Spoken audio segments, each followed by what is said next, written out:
બનાસકાંઠામાં ઊણ ગામમાં પોલીસ પર પથ્થરમારાનો મામલો, જેમાં પથ્થરમારો કરનાર આરોપીઓના 2 દિવસના રિમાન્ડ મંજૂર કરાયા છે. ત્યારે પોલીસે 5 દિવસના રિમાન્ડની માંગણી કરી હતી. તો થરા પોલીસે 5 આરોપીઓને સિહોરી જ્યુડિશિયલ કોર્ટમાં રજૂ કર્યા છે. ત્યારે શીતલ પટેલ, નરેશ ચૌધરી અને વિજય ચૌધરીના રિમાન્ડ મંજૂર કરાયા છે. તો ભારમલ ચૌધરી અને અમરા ચૌધરીના રિમાન્ડ પણ મંજૂર થયા છે. તો કંકુ ચૌધરીને પાછી લાવવા રૂણી ગામમાં ચૌધરી સમાજની સભા યોજાઈ હતી. જોકે સભા બાદ આશરે 1000 લોકોનું ટોળું ઊણ ગામે પહોંચીને હુમલો કર્યો હતો.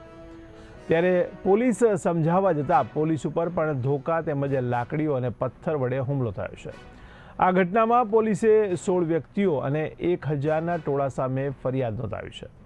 તો ચૌધરી સમાજના 16 લોકોના નામજોગ ગુનો નોંધવામાં આવ્યો છે.